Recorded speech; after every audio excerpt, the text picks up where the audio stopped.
Again, year seven. So, Mrs. Machin here again, and this time I'm going to be talking to you all about reading and the opportunities that we have in school and what we ask of you in terms of reading. Because I hope you've already got the impression that we're a school that takes reading really seriously. You will have received your book that you hopefully have read over the summer.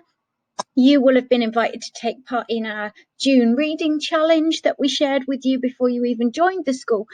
And there's an image of it there on the screen, that grid where we asked you to read in different positions, in different places, read different types of genre of book, and just, to just make it a bit fun.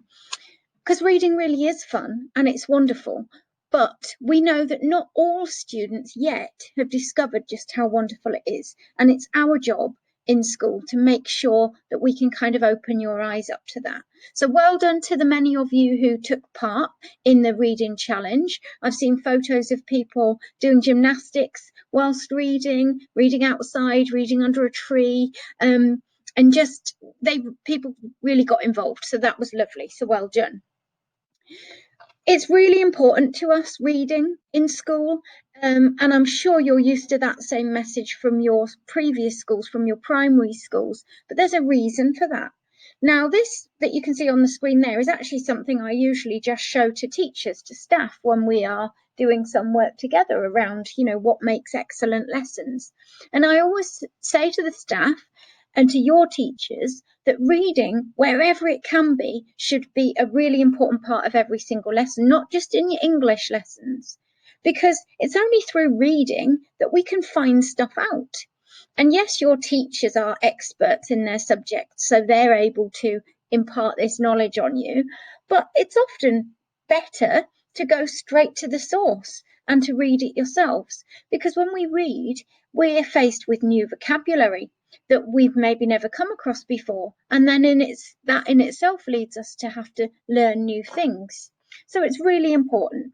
And there's a few things that your teachers, when they're asking you to read something in class, and that could be a textbook, it could be a novel, it could be just a passage from an information sheet, they'll ask you to follow. If the teacher's reading it, they'll be asking you to follow with a ruler, just to make sure you're really focused and you're concentrating and you know where in the text you're up to. They'll always be promoting things that you can read and suggesting things, books that you can go and look up in the library.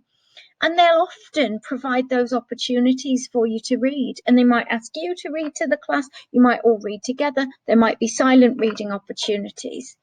And we think that's really, really important and actually really special. And every morning in tutor group, you have the opportunity to read. And that really is a gift, because many adults would love that time put aside for them every day to be able to read. And it's a book of your choosing, and it doesn't have to be fiction. It can be non-fiction. It can be a book about ships, if you're interested in ships, or engineering, or whatever it is that really gets you interested. And it's only by experimenting and trying different things that you realize what your real passion for reading will be. So in your planner, and this is on page 16, so you should have your planner there. Your tutors will have already issued you it. So turn to page 16 and you'll see there's a space in your planner for you to record what you've read. Now, we want you to do that every time you've read something, even if halfway through you thought, oh, this book's not for me, I'm not really enjoying this, and you stopped. You should still make a note of it, but make a note that you gave up halfway through. That's okay. We want you to be resilient. We want you to persevere and keep going with things. But when it comes to reading for pleasure, which is what we're encouraging you to do, if you've given the book a chance and you're really not enjoying it, it's just not your thing, that's okay to abandon it and to choose a different book. That's the beauty of having a library in school. And that's also, it's the privilege of a reader. Adults do that. It's not very often an adult that's really not enjoying a book halfway through will keep on going, unless it's been really highly recommended and they think, oh, it's worth persevering with this one. So it's really important, please, to keep a note of the books that you read. We're not asking you to write a book review or a summary, because we're asking you to read for pleasure. Some of you may enjoy to do that. That may be part of your hobby and part of your interest. And of course, we're not going to tell you that you mustn't, but we're not asking for that kind of detail in your planner. Just a record of the name of the book, the author, and when you finished it, or when you abandoned it, in those rare cases where you might not be enjoying it. So alongside that is the homework booklet. Now, obviously, you'll be used to doing homework in primary school, and often that will have been around learning spellings and reading and preparing for tests. And in secondary school, you'll see that our main focus for your homework is knowledge retrieval. It's creating your flashcards, it's testing yourself on those flashcards, and it's really developing that knowledge into your long-term memory. And we know that's the most effective, best way of studying, and therefore that's the main thing that we ask you to do for homework. But we also want you to read, and we want you to read for pleasure and continue to go to the library and pick another book from your favourite author and read for enjoyment. But we also know that reading, particularly subject-linked texts and reading, will help you to expand your knowledge in all these subjects that you're now going to be exploring and learning about. So you've got a booklet, you've each been issued by your tutor a reading booklet, or if you haven't yet, now's an appropriate time to pause and to get everybody's reading booklets out. And I've just put a screenshot of what you all have in front of you there. And basically what you have is just one reading. Sometimes it goes over onto a couple of pages, but one reading for each of your subjects. And we don't expect you to read the whole thing all at once. You'll see on that first page of your booklet, it gives you a little bit of a timetable, a schedule. And it suggests that in the first full teaching week, next week, you would read the history and the music. Okay? And it's as simple as that. We ask you to read it and to read it in a sensible way, which means you're taking it in. And I'm going to sort of talk you through that in a minute. And just be ready. So in the following week, when you go to your history lesson or your music lesson, your teacher will be expecting you to be able to tell them what you learnt from the reading. What new vocabulary, what new words did you discover? Maybe ones that you had to go away and look up. If it's an article which was very much about discussion or an idea, an opinion, you might be asked whether you agree or disagree with the main argument, your thoughts and opinions on it. And often when we read, it makes us ask questions. So you might have some questions that you are able to share with your teacher and with your other classmates. So we're reading these articles with a purpose. And it's likely that our reading booklet will therefore have little bits highlighted, not the whole thing. We don't just want to be colouring in, and I'll sort of show you that difference in a few moments. But you might have bits highlighted. You'll have things written in the margins, and you'll have really engaged with that text. And some of you will find that really hard at first because you maybe don't read that often. And these texts are challenging because you're year 7 students now.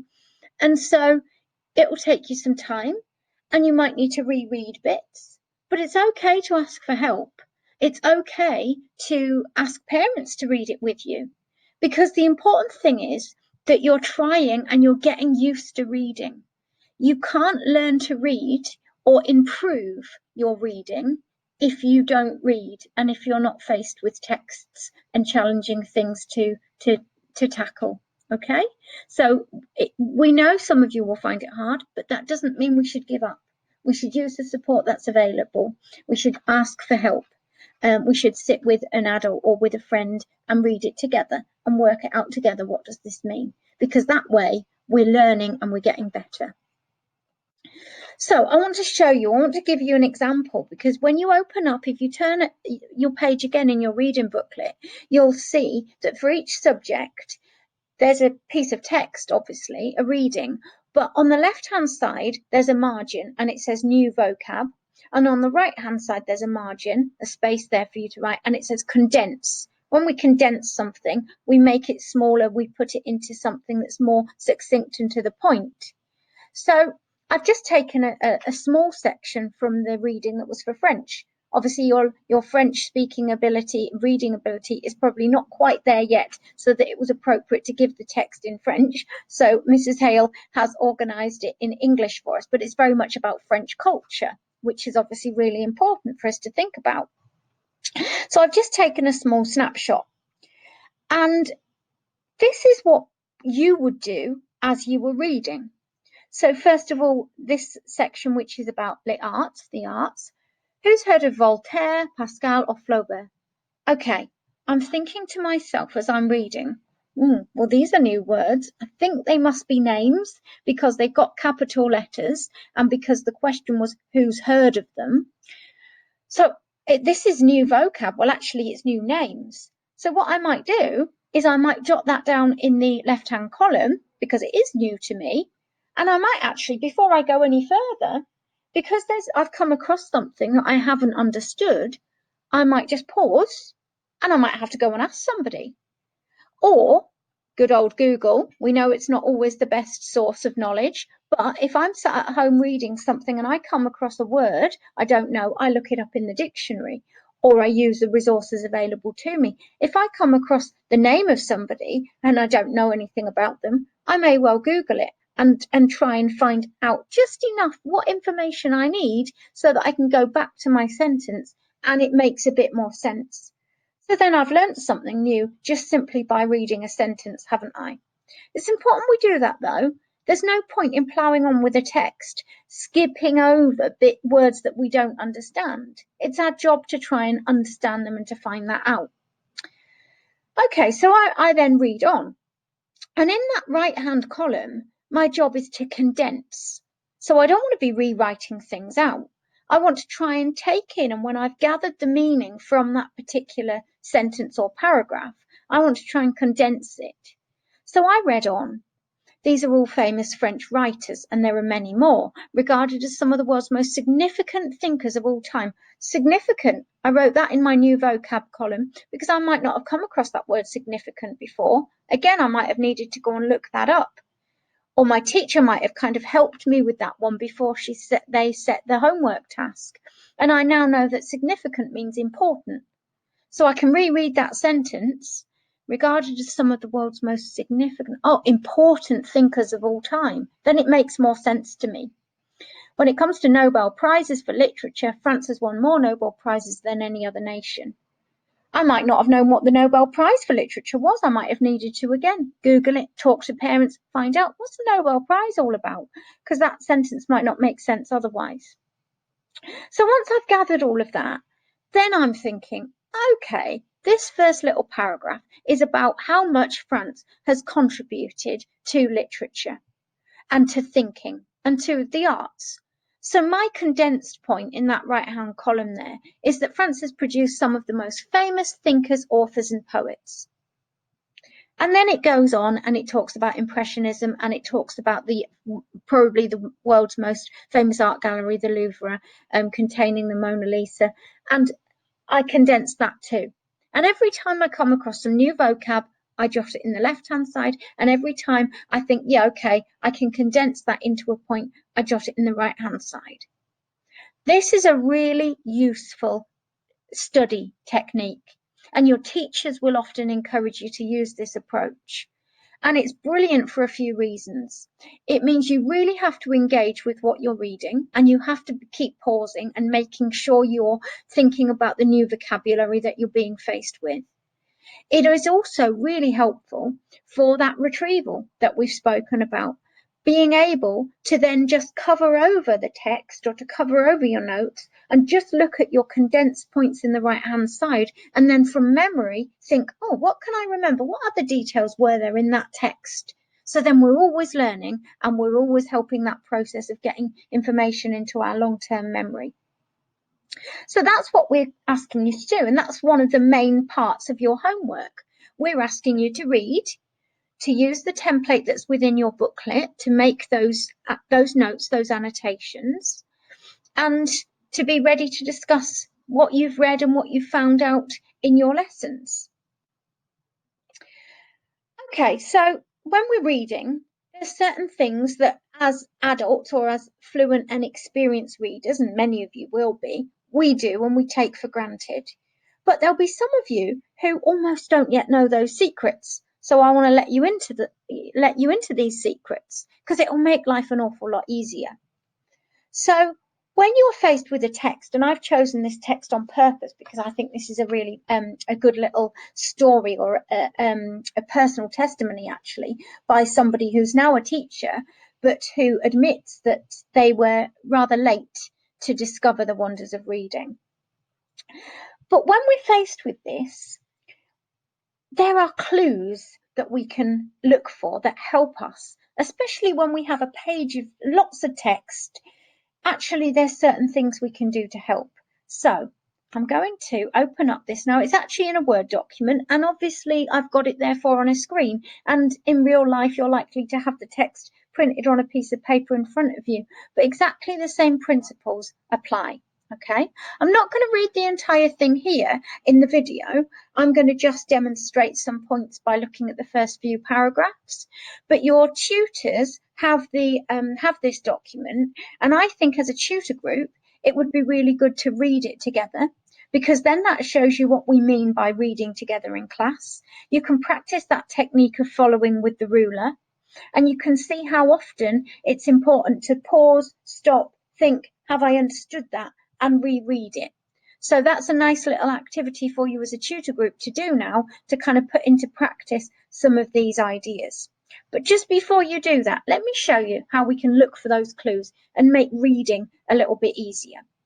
The first thing is, I can get a lot of clues from the title. So here, my title is Confessions of a Late Reader, How Books Changed Me.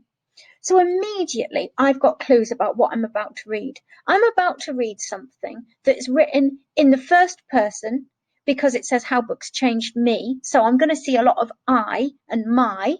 Okay.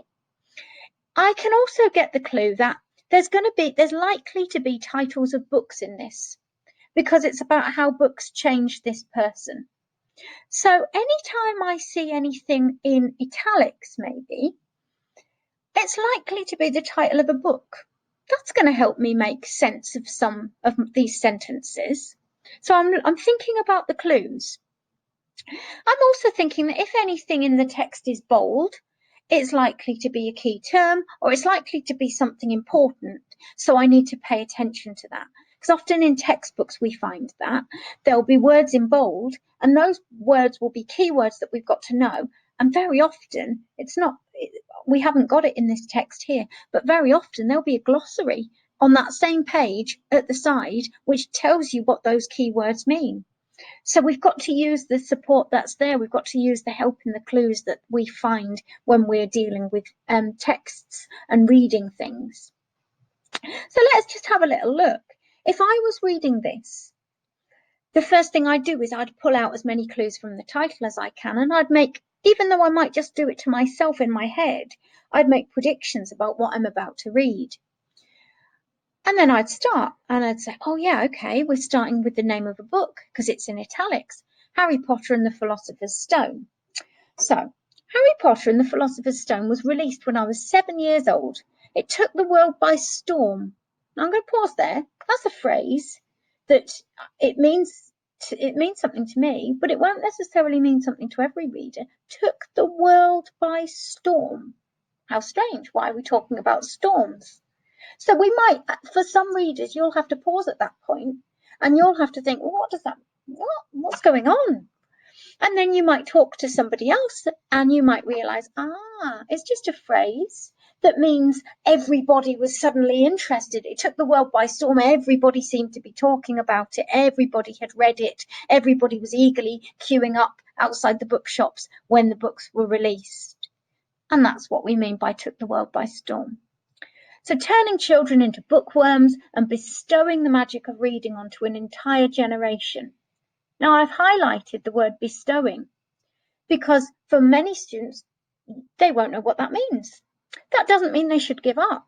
That means they go away, they ask somebody else, they look it up in a dictionary, they ask their teacher to give an example, a different sentence, to give them a different context for it. And then they realize, oh, bestowing is like giving a gift. So this was turning children into bookworms children that love books and giving them the gift of the magic of reading. Not me, though. I didn't understand books. At age 7, I just got my PlayStation. I had no friends. I was fat. I was lonely. And video games were my solace and my comfort, not books. I was a late reader, to say the least. And then when I get to the end of the paragraph, or sometimes the end of the sentence, I need to think to myself, right, have I understood that? Have I understood it? And if the answer to that is yes, and I am able to condense what I've just read and I'm able to understand it, then I can read on. But if the answer's no, I need to do a little bit of self-checking and I need to take a couple of steps back and I need to think, right, so why haven't I? I know why I haven't, because I don't actually know what that word there means. I don't know what solace means. So I need to go and look that up. And then when I discover what solace means, then I reread again and I think, oh, now I understand it. Okay, so now I can condense it. I know here we're dealing with a person who now as an adult is reflecting back on their life as a child and realizing that whilst all their friends seem to be buzzing and talking about the Harry Potter books and loving reading, they weren't, and they felt quite left out by that. And they were just sat on their own playing their PlayStation games. And then we could go on. And I picked out words like naive. Now, some students will be reading that, and when they get to that word, they won't even know how that sounds in their head because it's one of those very tricky words. It's not spelt how it's pronounced. And it might be a word that you don't know the meaning of. And it might take a little while to work through the text, and you might want to read it and read it again. But actually, in doing so, you're learning so much and you're being exposed to so much new vocabulary. And that's wonderful. And that's how we learn. So I'm going to stop there, but I think that's a task for you to do now as a tutor group. Help each other, work it out together, and just keep taking that pause and making sure that you've understood the passage that you've just read.